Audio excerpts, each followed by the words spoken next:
Okay, we're back. On the second panel, we have a couple of folks from the labor organizing movement here in Pittsburgh, the fight for a wage improvement. We have Ben Brewer is here from the SEIU Healthcare, Pennsylvania. He's an assistant organizing director here in that movement, and a lot of that work, I guess, is revolved around UPMC. Mm-hmm. And with him is Jim Staus. Jim is a former UPMC worker who was terminated from his job for engaging in organizing activity. And this is a big deal, of course, for anybody in the country who would like to join a labor union. Additionally, we have on Skype, we have Jeff Ballinger. Jeff Ballinger has a long history with our organization. He was executive director back in the late 90s and was very active in the Nike campaign, the anti-sweatshop Nike campaign, which was incredibly successful. So he knows about organizing low-wage workers, certainly. With that being said, I think we're going to start with Ben. Is that right? Yes, we're going to start. Are we going to start with the video? Yeah, let Ben introduce that. Okay.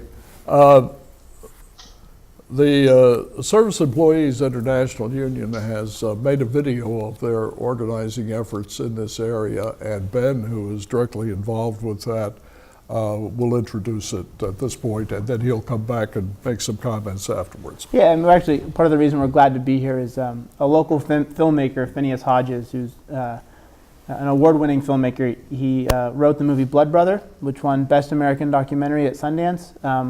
He actually lives down the street from me. And he heard about Jim's story and the story of other UPMC workers and felt moved to try to capture some of the beauty and some of the depth in that story. And so it's actually not official yet. We haven't put it out. It's not going to be put out till next week. So we wanted to show you the rough cut, the near final cut, as kind of a first public showing. So we're happy to do that. It's like 6.5 minutes, and I think it kind of captures Jim's story. It's a world premiere. That's right, the world premiere. Join SDUSA and have a sneak preview. That's right. I think what hurts him the most is because he wants to provide for his family, and not being able to do that, I think that kind of tears him down. He doesn't, say a whole lot, but, deep down inside, it's eating at him. It's scary, that he has to feel that way. But it's rough. It really is. It's rough.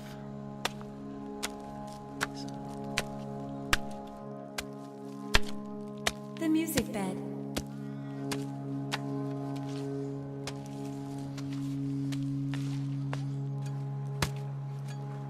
Hi, I'm Jim Staus.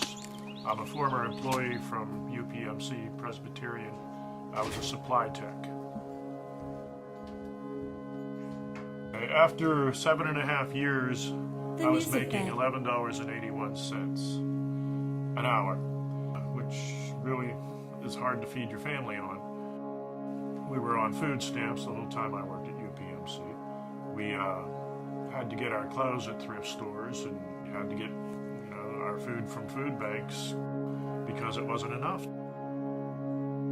The music bed. I guess about 2 years ago, it was right before Christmas, our water was shut off. When it would snow, I remember we took the snow in these big garbage bins, we put the snow in there and brought it in the house so it could melt, so we could flush the toilets.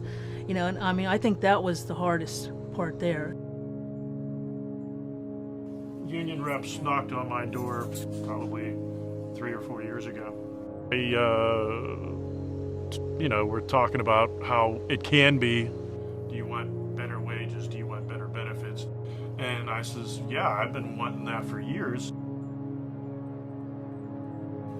My manager, he asked, are you going to still continue with this union stuff? And all of a sudden, after 7.5 years, I was put on what they call a performance improvement plan.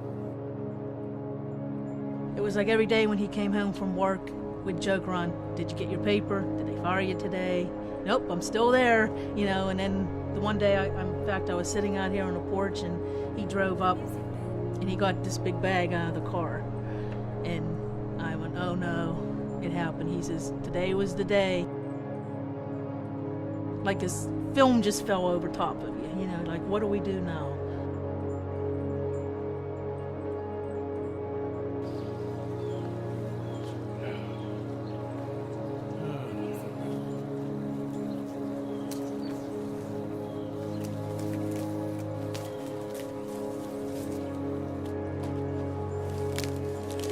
After I got fired, SEIU, they filed charges on my behalf, you know, unfair labor charges. We went through the hearings, and it was like a big trial type thing. And UPMC made Ron Oakes, Al Turner, Leslie Poston, and myself an offer. Getting that settlement, that would be a godsend to us, you know, to get us out of the bind, you know. But too, again, that could only be a temporary thing. We're all hurting financially. We want our union. We don't want money, because UPMC, that's how they function. If they don't get their way, they'll try to buy their way. They'll buy anybody or anything that they can. Jim Stouse. Ronald Oakes. Al Turner. We all say no to the To the settlement. settlement offer. We will wait for the judge's decision.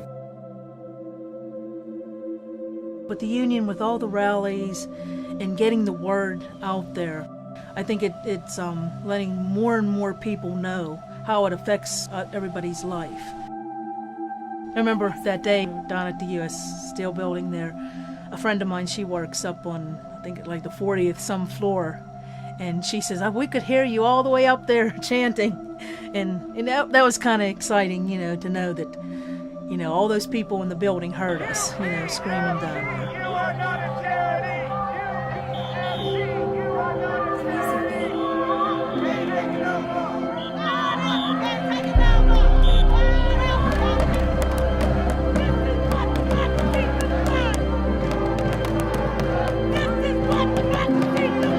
Living wage. Do right by this city. Raise up Pittsburgh. Lead the way, UPMC. We had this march from the Steelworkers Building up to the U.S. Steel Tower, and I was at the head of the line, and I looked back and see all these thousands of people.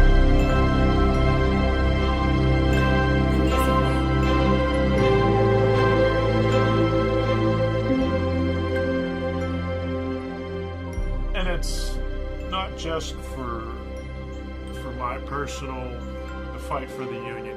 It's for, like, my daughter. The whole nation is watching this. Well, if they succeed in Pittsburgh, well, we can succeed wherever we are.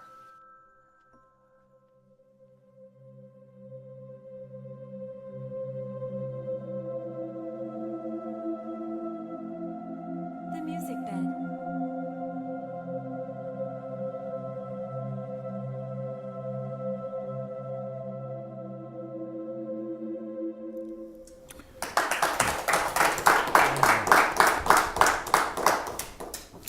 Well, we'll see if we can get copies of that and see if we can get that out to everybody.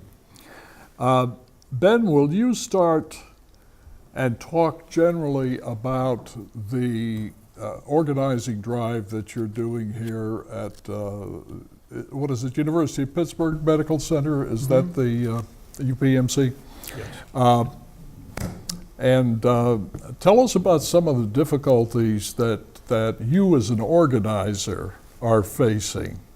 And then we'll get some of that perspective from Jim, after that. But give us a broad view of the situation. Yeah, and I think, Jim, you should jump into. I think it's probably helpful to give people a little bit of context. The University of Pittsburgh Medical Center is the largest private employer in the state of Pennsylvania. They have what is it now, 56,000 and growing employees? Employees, yes. It's a multi-billion dollar, they call themselves now, I think, an $11 billion integrated global health enterprise with operations in 15 countries. They just added Lithuania to the list. Very excited about that. So they're a large employer, and they really have replaced the steel industry as the most powerful institution and the most powerful industry in Pittsburgh. You know, Pittsburgh is known as being one of the birthplaces of the labor movement. You think about workers who came together and organized in the steel mills and the coal mines, other places like that. And a lot of that's gone. And for the most part, the eds and meds economy has replaced that. And UPMC is very much at the head of that. In fact, the building that's called the U.S. Steel Tower, which is the tallest building in Pittsburgh, now has UPMC's letters on it. So I don't think there's any, they don't have any questions themselves about who the real power is in Pittsburgh these days. And so to take on UPMC, for workers at UPMC to build the union, we really see it as an effort to rebuild the middle class in this city. And to rebuild the middle class in this country, because the reality is the service industry, it's the third largest industry in Pennsylvania, it's a growing industry across the country, and if we're going to turn things around in this country, if we're going to figure out how to rebuild the bonds between people that have been lost, as we talked about previously, a lot of it has to happen within the service industry. And so organizing UPMC is really about doing that. Because we think if workers at UPMC could build a decent life and win a living wage, that it could really do a lot to raise up everybody in this city and hopefully people beyond this city as well. So that's, I guess, a little bit of a helpful context. I don't know. If you want to say a little bit about why people have been organizing, I don't want to get too off program. But what motivated you all to do it, I guess? Well, take my case. After 7.5 years of working at UPMC with no complaints, no write-ups or anything, I was making $11.81 an hour. And, as a UPMC, as part of their benefits package, I had to give, for a family of 3, a third of my paycheck back to UPMC for my health care. So, UPMC calls themselves a charity and not-for-profit, and yet they have a $4.5 billion in excess revenue, they call it. Reserves, basically. Reserves. Sitting in the bank. It's like, and we've been struggling as, we're trying to unionize, and we've been struggling. And if UPMC would have any common sense and settle with us, they would have saved themselves a lot of money, lots of money. But the fight continues. Myself, I was singled out because I had a wherewith for Ron Oakes. He's one of our employees. He got fired twice for standing up for the union. And I decided to support him. And we had a little unit meeting with the supply people that I work with, and I was singled out and says, what's this all about? Are you going to continue your union support? And I says, yes, that's my right. And from that point on, my life was, at work was a living hell. I was surveilled, I was followed, harassed, I had multiple write-ups. Out of the blue, and all of a sudden I was put on what they call a performance improvement plan, which means that all of a sudden I become inept. I've done this job for 7.5 years, and all of a sudden I don't know what I'm doing. So that was pretty much a clear indication of what was coming next. And I tried, during the performance improvement plans, I tried to do everything that I was asked of, and it was never good enough. It was never, there was never any improvement in my performance. And on July 1st of 2013, I was fired for my union support. So at that point, I was a supporter of SEIU the whole way, and SEIU filed on my behalf a grievance with the National Labor Relations Board, and at this point it's still pending. More than a year. Yes. Yeah. Well, how often do you find that's the pattern, that you file with the NLRB and it simply sits? It's a good question. I think it's really challenging. What I would say is it's workers trying to form a union is an incredibly difficult process, and it includes a lot of hurdles. And there's a lot of things that employers can do that are perfectly legal, which you can't file charges on. And there's also a lot of things they do which are illegal. And unfortunately, the process is not ever as fast as we'd want it to be. You know, I think it's a challenge when the federal government makes decisions to defund agencies and programs. It means it's very difficult for agents at the National Labor Relations Board to pursue things perhaps as aggressively as they would like to. And I think they do their best, but they work within the existing structures that we have, which are really built by the federal government, the legislature, and those are imperfect. And so I think, you know, we believe that workers exercising their rights and upholding those rights by going to the labor board is an important part of holding UPMC accountable, but I don't think that we think that that's in and of itself the solution. I don't think that workers will, you know, win $15 in a union and a path to the middle class in Pittsburgh just by going to the labor board. Yeah. But it's nonetheless an important step. Yes, it is a step. Yeah. Now, you know, I'm thinking that a couple of significant kinds of points in the history of our country during the 1930s, when, of course, there was the great the unionization of the mass industries, the CIO used the slogan, "The president wants you to join the union." Huh. Now, it wasn't strictly speaking true, Yeah. but it was true enough because the Wagner Act had been passed in the 1930s, and the government, one way or the other, was on the side of the unions. Now, and you could trace this in different ways, simply looking at how the governments, state and federal, handled strikes, and whether they called out the National Guard and the police and broke heads, and the less that developed, as it did in the 30s, from where it previously indicated to people that the government's on your side. And of course, as time went along, it changed. Now, we get to 1980, when we have the great communicator comes in, and what he communicates to the air traffic controllers is you're fired. Yeah. A union that had backed him, by the way, which Yeah, is the great irony. But from that point on, it seems that the impulse and the background against which you have to work, Ben, and you have to work in the workplace, Jim, is the government is at best neutral. And if I'm not mistaken, the NLRB doesn't even have a full quota of its members as of this point. It's lacking in that. And it's a significant kind of difference has occurred. You know, one of the things that I want to ask you, Jim, and maybe the answer is obvious. Your employer is doing some things to you. That becomes apparent Yes. to your coworkers. Yes. How do they start looking at the union when they see what's happening to a supporter? Well, first of all, UPMC hired union busters. As soon as they heard, word about the union. What were those? They're people that just spread fear. They just go out and nobody really knows who they are, but they're just people that dressed as managers or whatever.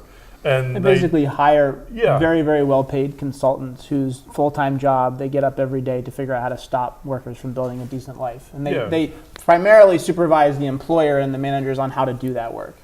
But that's what they were up against. Yeah, and they bring in propaganda, and they did it very well because most of the people in UPMC are deathly afraid of joining the union because of them. I was told in the preliminary meeting, when the union first started coming around, that union's no good for you, and we pay fair amounts, and they just said more or less the union will come and beat up your children and kick your dog, essentially. And we all kind of snickered, at that, because we knew it's like they don't, and a lot of us were like, maybe we should check into that. But a lot of people, once the union busters came in, that ended that. They were, they were told not to even discuss union work. Were there others besides yourself who were treated to this kind of special treatment? Only the supporters of the union, only the people that were steadfast, saying, wearing buttons and who'd expose Yeah, more or themselves less, as yes, union supporters. Yes. How do you deal with that, Ben, in a situation where that kind of fear is going on and you're trying to organize in that situation? It's incredibly challenging. It's like you can imagine if on November 4th people were walking to the polls and you had folks outside saying, just so you know, if you vote the wrong way, you might lose your job. Voting percentages might go down a little bit, as you can imagine, and that's basically what people are up against. So I think it's really challenging, to be honest with you. And I think the answer to that is pretty complicated. I think that's what the labor movement's trying to figure out. I think that's what's important about the UPMC campaign is like I said, it's not just that they use illegal tactics that we can take to the labor board, but also there's plenty of things they do that are perfectly legal. I mean, UPMC's the biggest health system in the state. Every single screen, every single television screen and computer monitor in that building had anti-union messages on it. Every single one. If you were a patient and the nurse came in with what they call the cows, they're the mobile monitor units, you would see anti-union messages on that screen. I mean, that's how sophisticated and how pervasive that was. And I would say one of the things that we have done, in addition to raising these concerns with the labor board, has been to also educate and engage the rest of the community in this fight. Because I think we realized at some point, UPMC is so big, they're so powerful, they have so many resources that if we're going to succeed here, it's going to take more than just workers in the union to do so. We're going to need to engage everybody else. And I think part of what's so special about what's happening in Pittsburgh is the extent to which people from all parts of the Pittsburgh community have come together to say we need to hold this institution accountable. We need them to really live up to their responsibilities as a charity. And partly people who wanted to support workers like Jim, who say, you know what, they deserve the right to union and a living wage. Partly people who say, how come my bus is getting cut and my kids' classes are getting bigger and bigger, and UPMC, our largest employer and largest property owner, doesn't pay their fair share of taxes. And people in Pittsburgh's case who have Highmark Insurance, which is the dominant insurer, who are going to be locked out of UPMC facilities because UPMC has said they don't want to contract with the largest insurance carrier in Pittsburgh.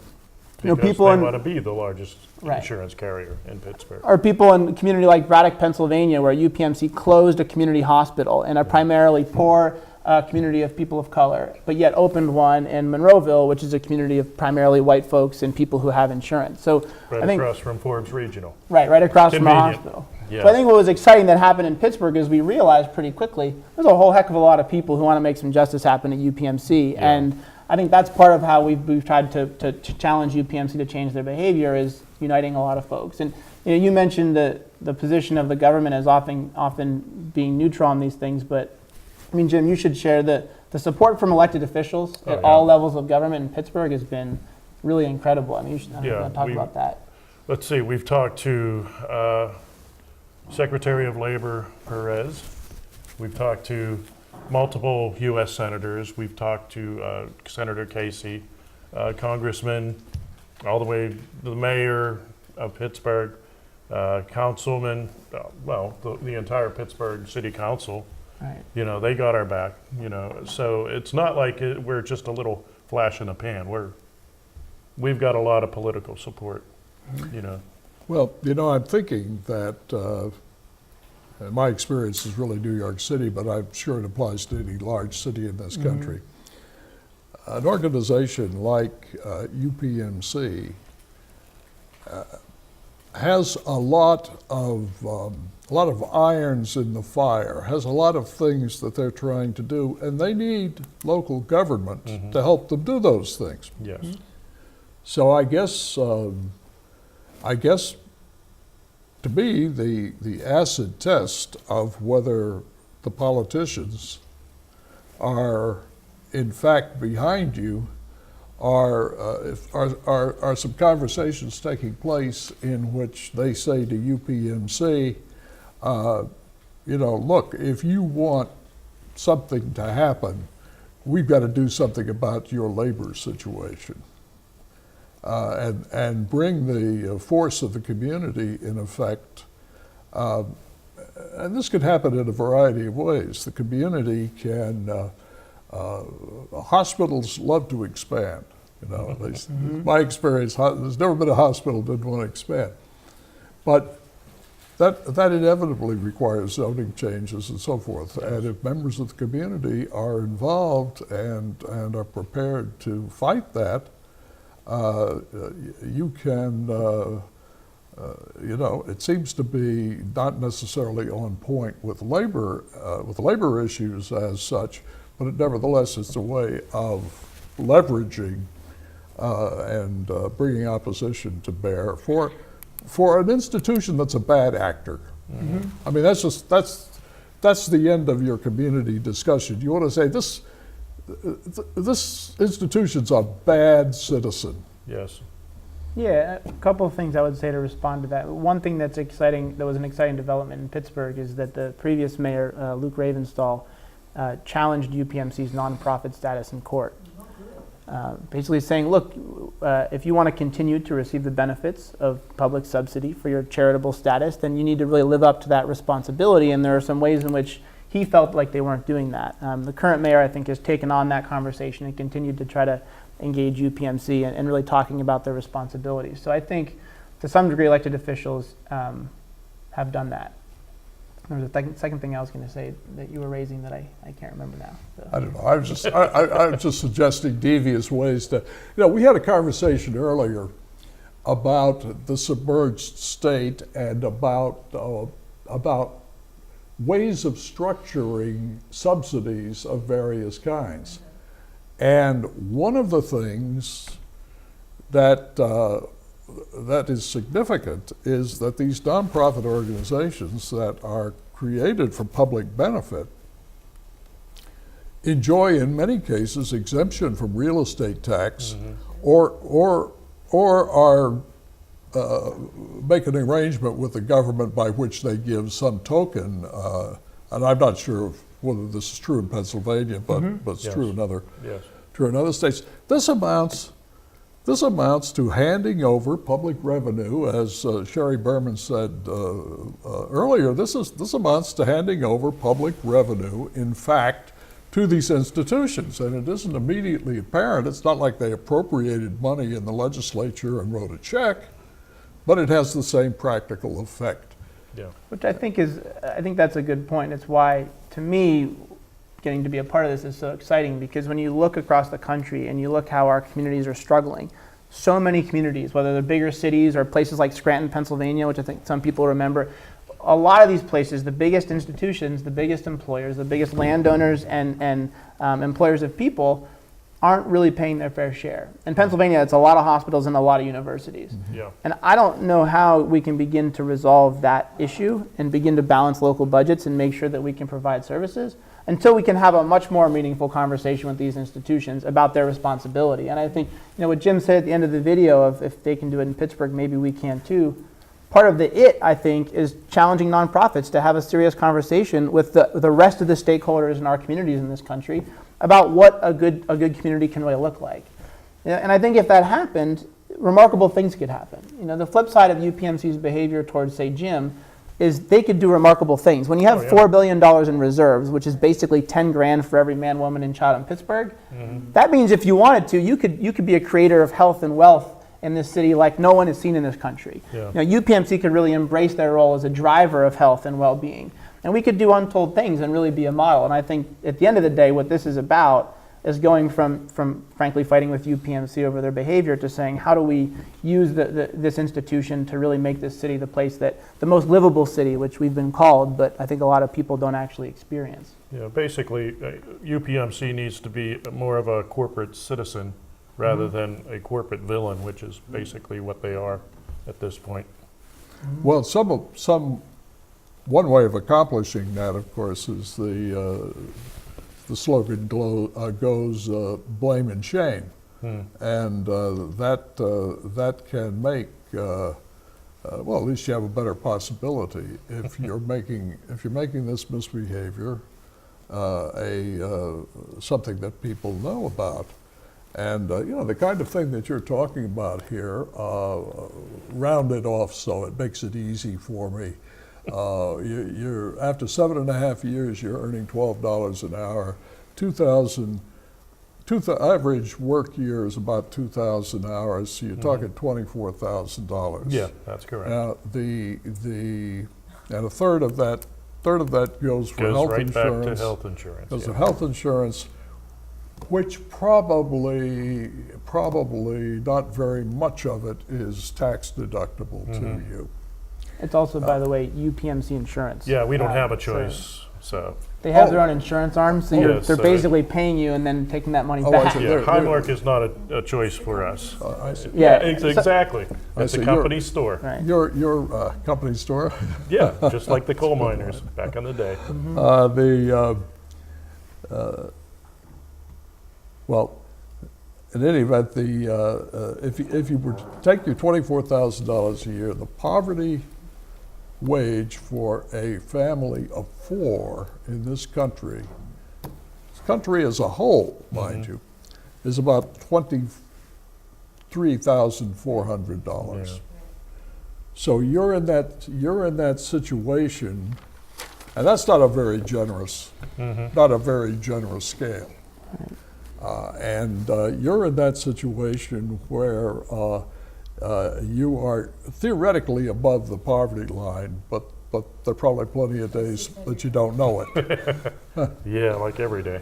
Yeah, and one of it just strikes me that one of the things that needs to be said to the community is that this great institution pays poverty wages Yes. to a significant part of its staff, and but that's all part of this campaign, which I'm Yes. sure you're conducting to try to bring the community as a whole into it. Jeff Ballinger, who is an international labor consultant and is familiar with organization not only in this country but in other countries, is participating with us. Are you there, Jeff? Yes. Great. Okay, there you are on the screen. Would you have some comments? Have you heard the discussion with our 2 people from the SEIU? I have indeed. It brings me back to 30 years ago when I was helping the textile and clothing workers in trying to organize J.P. Stevens, which really sort of was a groundbreaker in this anti-union, using all the available tools, including union busting consultants, and basically dragging out all the process of the NLRB, which it's been dysfunctional for, oh my God, since Carter's time.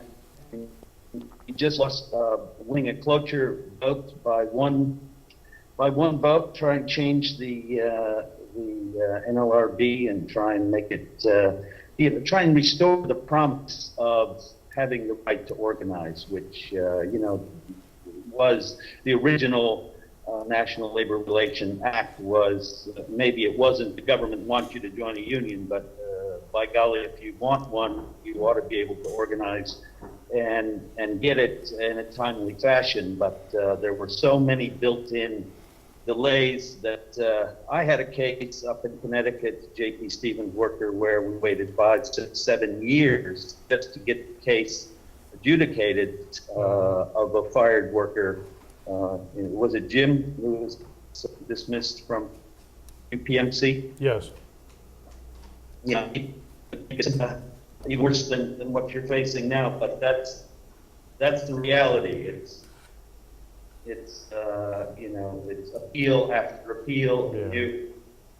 You can finally get to the federal courts because the business will refuse to enforce just what the labor board judges are deciding. So yes, the long-winded answer to your question, I did hear about the SEIU's struggles, and then I went abroad, and let me just explain what happened before I went abroad for the AFL-CIO in 1984.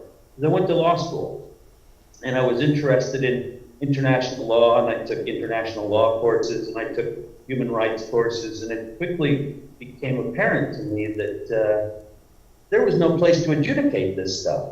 You could have the ILO, which is the oldest specialized institution in the UN system, 90 years plus, and still, they're not a place where you can take cases, no matter how egregious the violations of human rights and labor rights anywhere in the world. So what happened before I finished law school, I started taking more media courses because it became apparent to me we were only going to win cases in the court of public opinion. And that's why when I finished up my 3 years in Indonesia, I decided to leave the AFL-CIO and just focus on Nike's factories in Indonesia and use that awful example to bludgeon that company in the court of public opinion.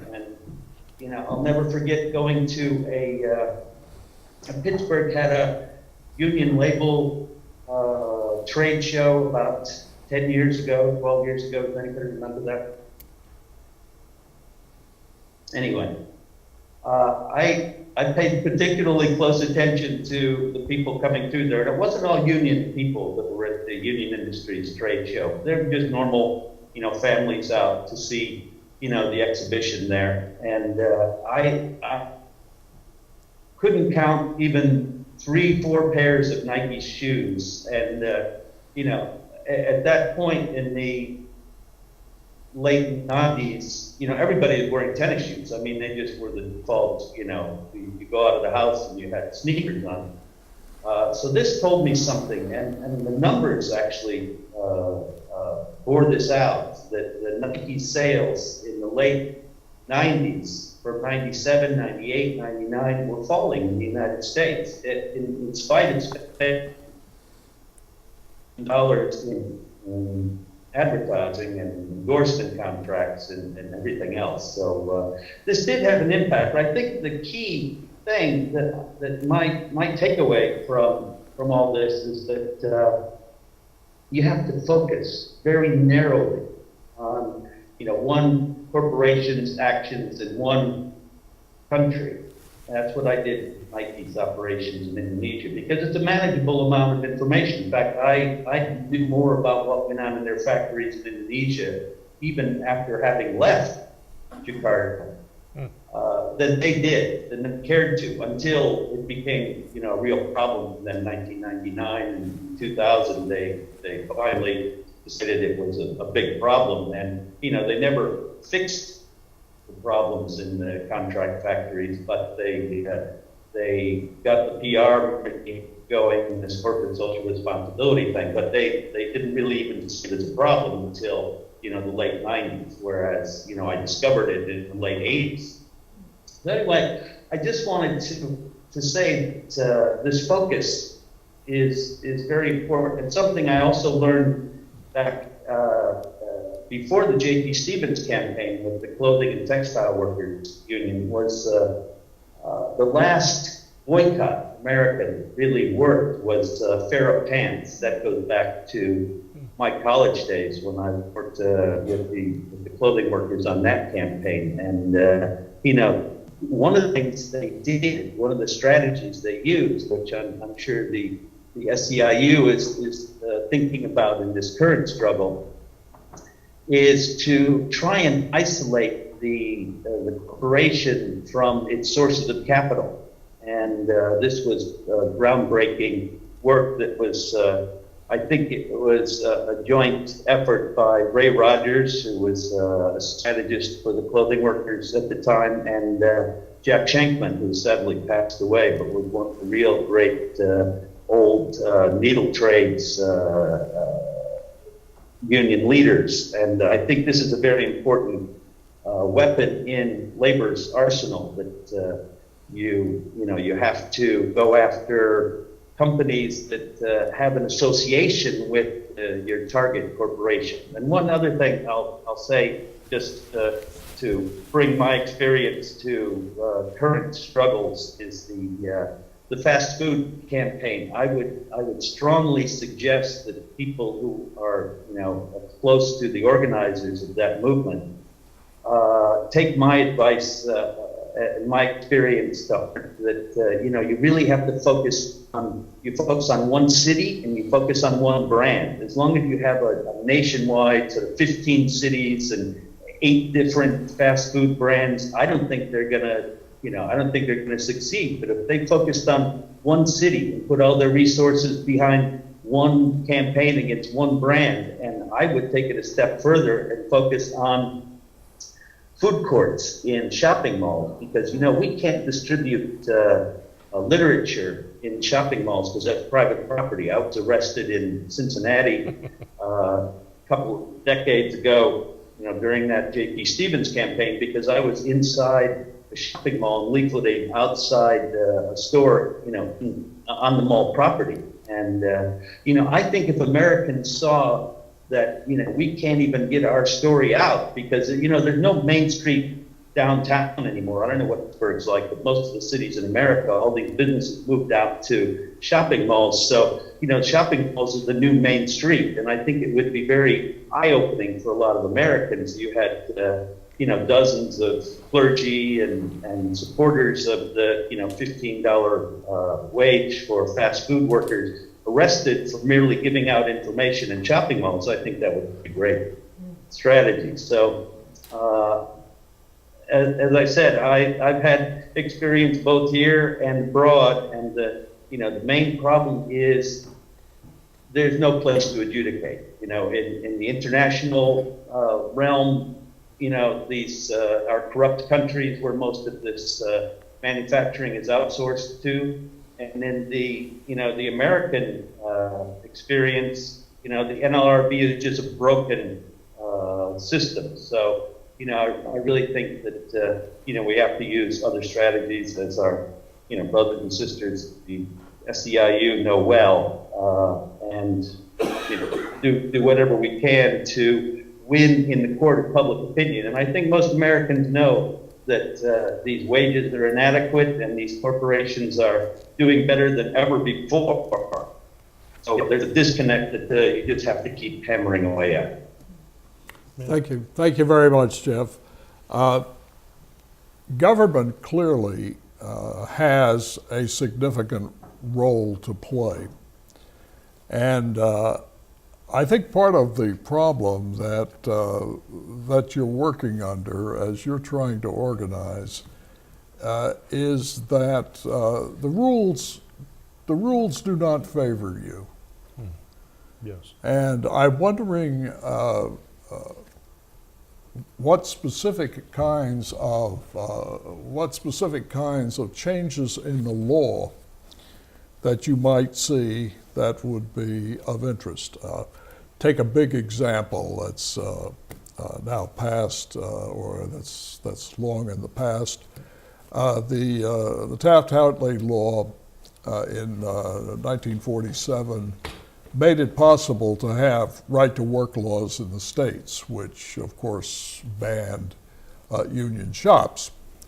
And this was for much of America, this was a significant impediment to organizing, the kind of thing that Jeff was talking about with textile workers, because so many of the mills had moved to the South by the mid-40s.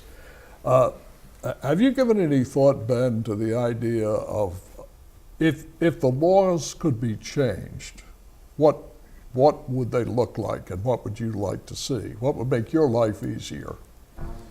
It's a funny question, because I think we spend most of our time trying to prevent even worse laws. Right. I mean, just last week, the Senate voted very narrowly to vote against essentially right to work in the private sector in Pennsylvania, like 28-20. It was a bipartisan effort, but there was an attempt at very last minute, as the legislative session is closing and our governor's hopefully living out just the last few months of his term. There was an attempt to move legislation that would open the door to Wisconsin and to Michigan and things like that. And I think we spent so much time last few years just trying to prevent that we probably don't even ask the other question enough. I don't know. I mean, you've been on the inside in the hospital organizing. What sort of things would make it easier for you guys? Well, just to talk about a union is banned in UPMC. I mean, that's a First Amendment right, freedom of speech. And, UPMC doesn't even recognize that. They're just stomping on that, essentially. UPMC is very arrogant, and they're very powerful. And I think, in my opinion, it's all about power for them, because they have the money. It's all about the power. It's like, well, the law says this, but we don't agree with it, so we'll just ignore it completely. And that's basically their strategy. And if you have enough money, of course, you can hire enough lawyers to give you a great deal of delay, even if you know that at the end of the day, 5 or 6 years hence, a court is going to say, no, you shouldn't have done that. Yeah. And they'll say, golly, maybe we shouldn't have. I think to your question, I think that the litigiousness of the process of holding employers accountable to workers' rights law is a big obstacle.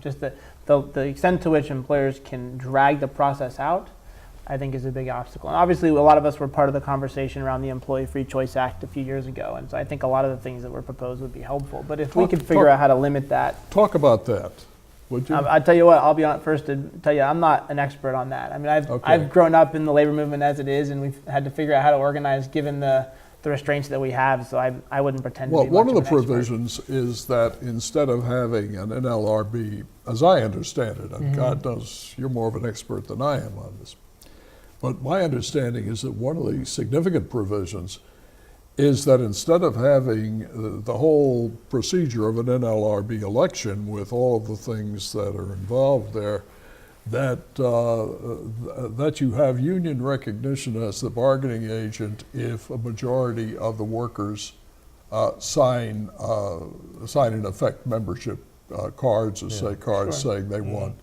SEIU to represent us. So that would, in a sense, to some extent, deal with a part of the problem that you're dealing with of in effect, an anti-union campaign going on over a long period of time. Yes.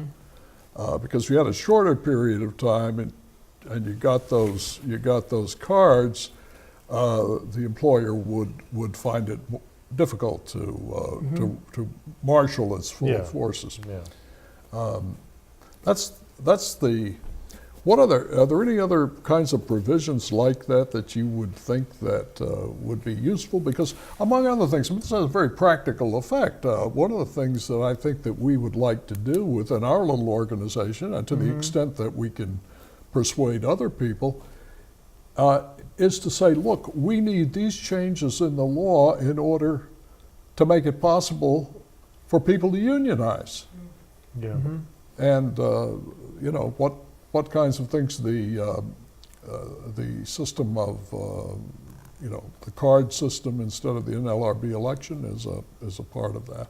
Yeah, I mean, I think the workers being able to make a decision collectively by all signing a card or signing a piece of paper, to me, that's fine. I mean, I think the system is set up to complicate and extend the process. So I think figuring out a way for people to be able to make that decision on a much shorter time frame would be good.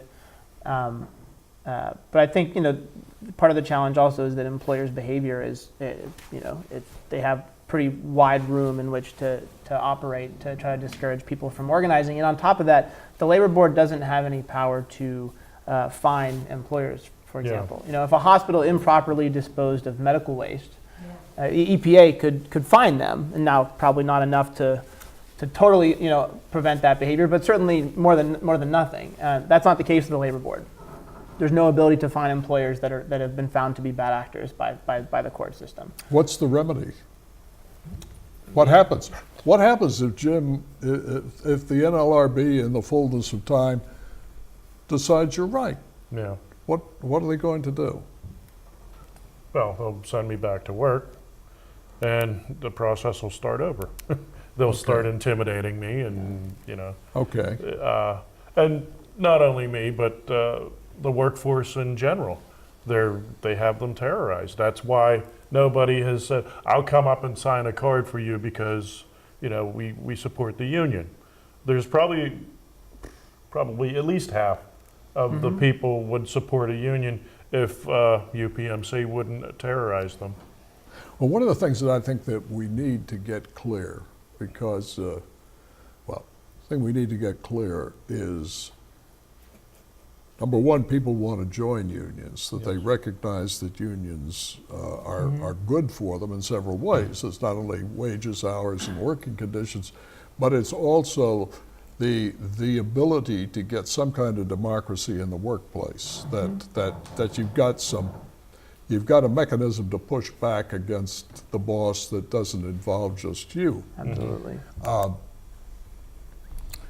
And I think it's important that the broad community understand that and understand.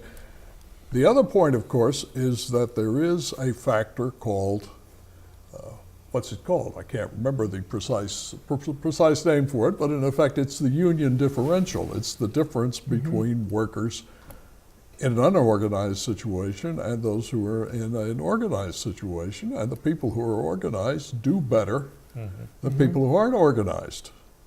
So, this is not just a battlefield between two selfish interest groups, one of, in which the public has no interest.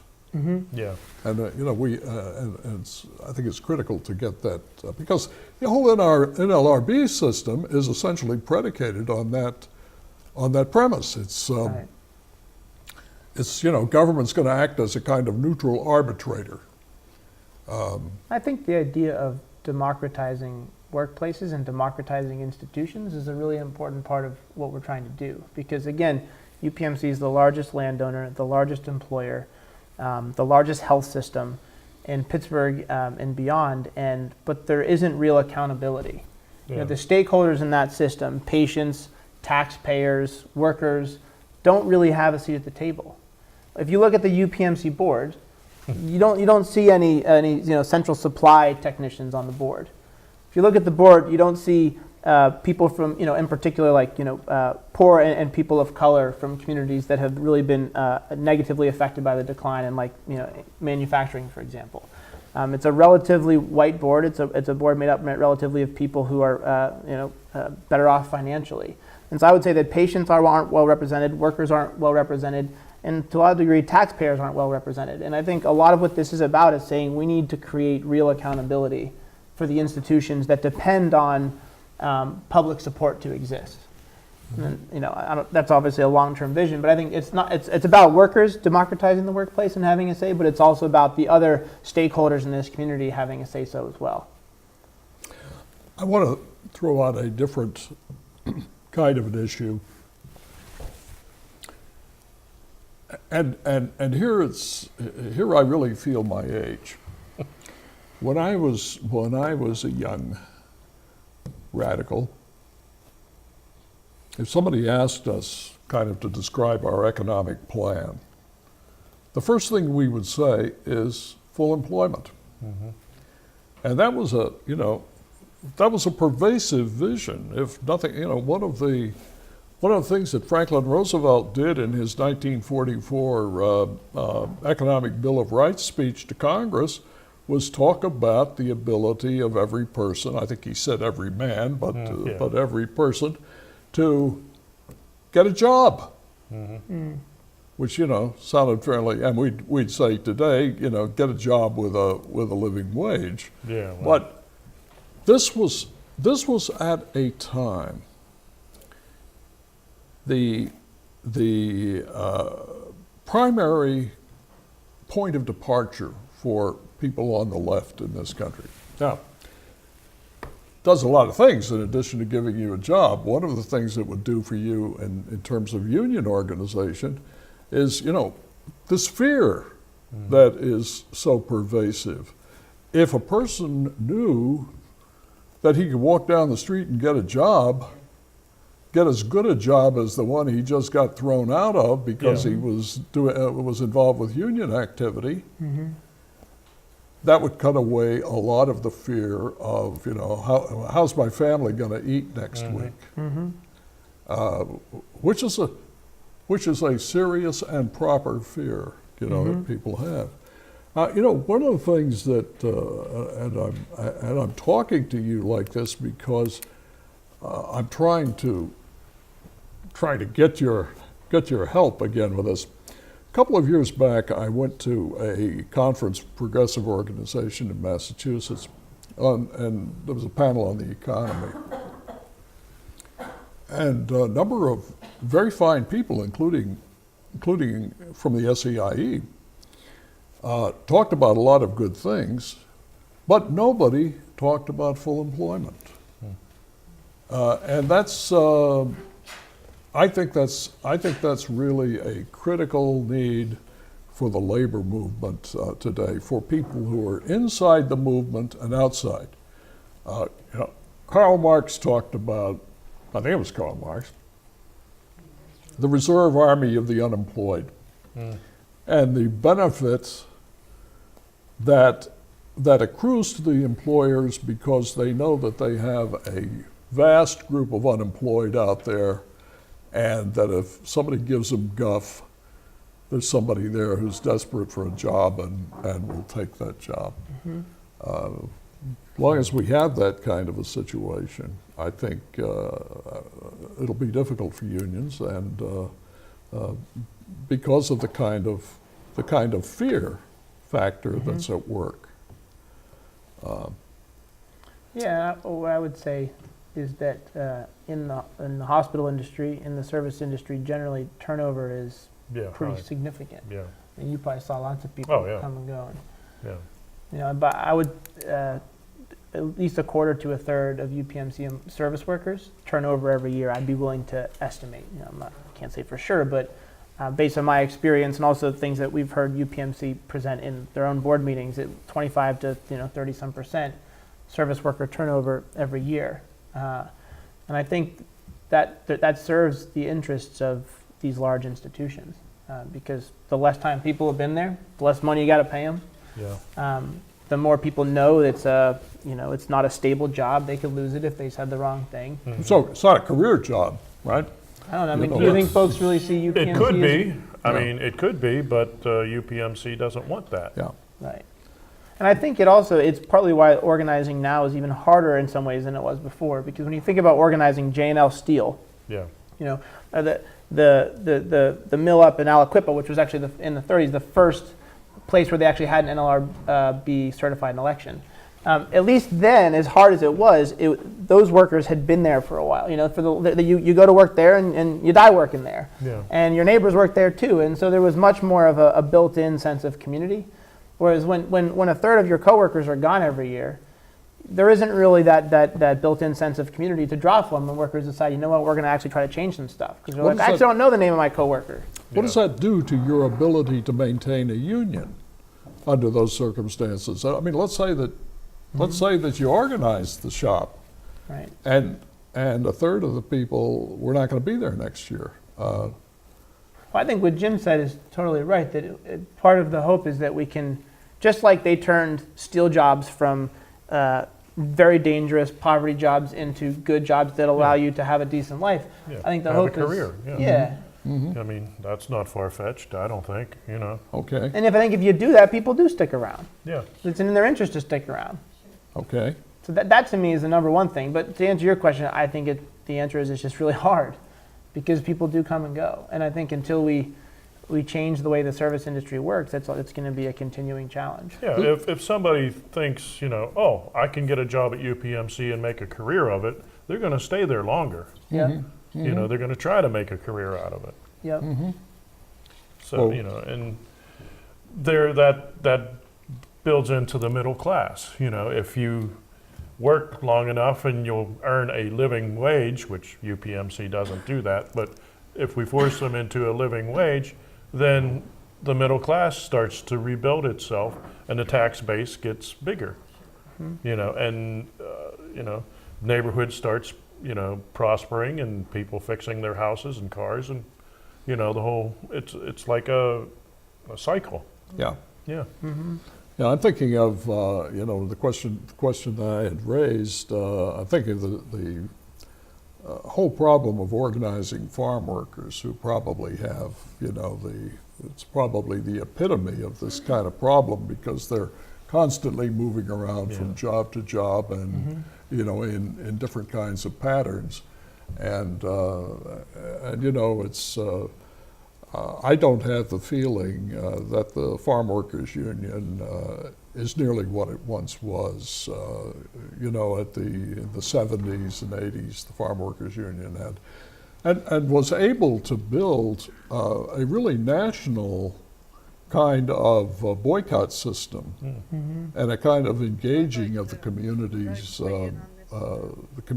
support as a whole. But really tough. Well, you know, I think the business of a career plan is a very intriguing one, because we don't really think of that. I have to blush to say we don't really think of that so much with low-income workers. Yeah. And I think that has an impact on the quality of the services that we get. Whether you're a patient going for a procedure at UPMC, or you're walking into a building downtown with a security guard who's not very well trained and doesn't really invest in their work. And the extent to which people care about their work, invest in their work, and feel like there's a future there, I think those of us who consume those services will benefit too. And I think that's part of this is helping employers understand that benefit. Jeff, do you want to make any comment at this point on the discussion? Farm worker question, which I think is the elephant in the room here on the full employment issue, because there is this notion of jobs Americans won't do.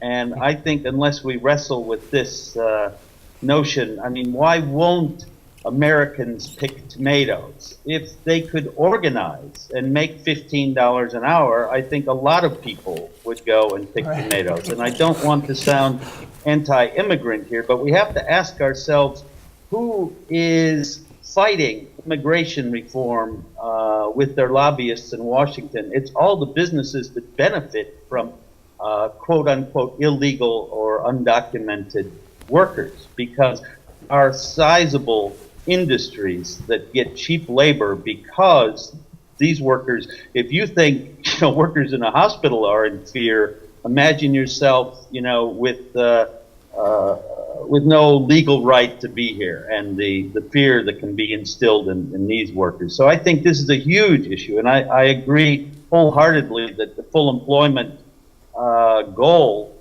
is the right fight, and I really think we have to address this issue of you know, jobs Americans won't do. And you know, it's difficult, if not impossible, for farm workers to organize under the present laws. You know, in California, where probably a third to 40% of the farm workers in America are working, they don't even have the limited protections of the NLRB. You know, the farm worker organizing laws are inferior even to the ones that aren't delivering, real protection for organizing in other workplaces in America. So I really think that state legislatures are a place that we could fight this battle and get some protections for agricultural workers and start to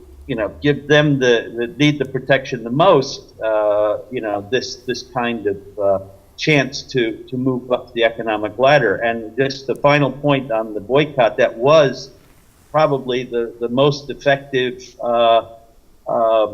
amalgamation of unions and churches in the history of our country. They were at times antagonistic. I know a lot of the songs in the Little Red Songbook are parodies of spirituals that the radicals put much different spin on the message. But there was a time when churches and workers' organizations worked very well together, and the grapes and the lettuce boycotts, was an era, was exciting era to live through.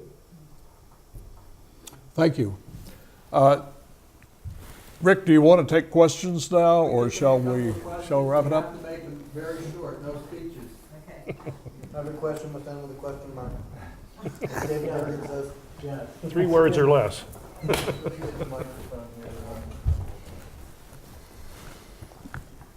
Is this okay? This is fine. Okay, I'm Patty Friend, and hello, Jeff Ballinger. Okay, I'm thinking about what Jeff was saying about the adjudication, and you were talking about the communities involved in all of this. And I'm starting to think that maybe what we really need to do is organize in our cities and towns and smaller communities wherever there are these large employers, and small employers too, but especially these large institutional employers, where the cities and towns and townships and communities can establish local laws. And maybe they'll get taken to court, but in the meantime, they've established local laws and ordinances that absolutely require minimum wage at a certain the city of Santa Monica in California is a good representation of that kind of structure. And you also could look to the city of Stockton in California, where they've just said no to the banks. And they've told them, forget the foreclosures, it's over and done. And if you want to leave our town, that's fine too. And you're finding all sorts of organizing going on. Seattle is another example when it comes to the living wage issue. Yeah. And I'm thinking, never mind the federal government, never mind the president, never mind even state legislatures that are taken over by conservatives. Forget about them, start local, and move on from there. And I think you especially could do that in Pittsburgh, because you've got the kind of community involvement that you do, and it seems like you've got some progressives on your city council. Oh, yeah. Any thoughts? That ends in a question mark. Don't you think? Or aren't I right? Yes. Is that it? Yeah. Well, we got a ground root, coalition, if you will, going with there's faith groups, there's political groups, there's community activists. I mean, we're doing everything that you suggested. So, it's just a question of time. We just need more support, more people to support us, and we think we will win. I mean, with the community support, like you said, it's not going to be a legislative thing. That could take decades. I mean, if you get public support, saying, look, we demand better of you. You have all that money. You have all the resources. You need to start sharing. And you need to start paying taxes. Yeah, and definitely need to start paying your fair share, be it taxes or a legitimate donation that is consistent with taxes. Have a question? Yeah, it is stated, it doesn't seem like even if you get your job back, there's no real punishment, there's no real teeth. So I think you do have to involve, you know, every politician that runs for office comes to every union, says, oh, I'm going to stand up for you, I'm going to back you, I'm going to do whatever. But it's time for them to deliver for the unions. There has to be some teeth in this. Even if you get your job back, what's the punishment other than you're going to come back, you're going to be a good employee, you're going to do your job. So that's only a benefit to that employer. There has to be some teeth. Also, my dad, he was a steel worker for J&L. And back then, if the Teamsters were on strike, the steel workers didn't cross their picket line. And it went across the board. Today, here's SEIU fighting this battle, but you're fighting it alone. I think that the unions have to form the brother and sisterhood and have to stand united. There has to be that effort too, that you're not just fighting this battle yourself. I would say to that, I mean, that's one of the things that's been most exciting and just heartening is to see the labor movement really come together. I mean, I can't think of the number of times the steelworkers have hosted an event for UPMC workers at their building, and it's not it's not just UPMC workers now. What's cool about Pittsburgh is you've got casino workers who are beginning to organize, and security guards who are organizing, and adjuncts who are organizing, and fast food workers, and we all see each other at each other's stuff. And I think it's been exciting to see the labor movement come together and really get excited and inspired about organizing again, which I think was overdue. But we should, to be completely clear, the labor movement in Pittsburgh, at least, has been so incredibly supportive and been there every step of the way when we asked them. And it was never like, what are you going to do for us? It was, yes, this is critical and important, and we're going to be there for you. And we reciprocate. You know, whatever their problem is our problem. You know, so it's coming together. Okay, one last question. One last. We'll end with a question mark, I promise. My question is, I mean, I really feel for you, man, because up in Buffalo, one of the largest employers is Kaleida Health. It's a union shop, and it's the largest employer in Western New York. If Kaleida Health went under, Buffalo would go under. Wow. It's really sad. Now we're trying to organize the fast food workers. My question is to you, what do you say to the home health care worker, or just the health care worker in general, who says, well, wait a minute, I don't want $15 an hour for flipping burgers to go to a guy who is flipping burgers because I got to wipe asses for $11 an hour. You know? What do you say to a person who brings you an awkward question like that? I say if you're going to ask a question, make sure it has a question mark at the end. No, I think I would say that you're totally right to be outraged. It's ridiculous that you're taking care of a person with disabilities or a senior, and yet you can't take care of yourself. And that's exactly what the Fight for 15 is about. It's saying working people deserve a dignified life. Whether you work at UPMC, or you work in someone's home, or you work at McDonald's, or you work in one of those big buildings downtown as a security guard. Okay, well, on that note, of which I think we could all agree with, that working people deserve decent lives. Want to thank Ben Brewer for coming, Jim Stouth for being with us, Jeff Ballinger, and we want to wish you all success in your efforts, and hope if we come back here 2 years from now for a convention, you'll have a victory to tell us about. Sounds good. I want to thank everybody for coming today, especially SEIU for attending.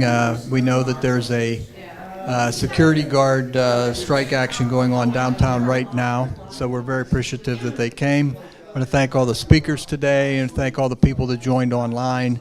And we think this was a very good step for us, and we hope to do it again. Thank you very much, everyone.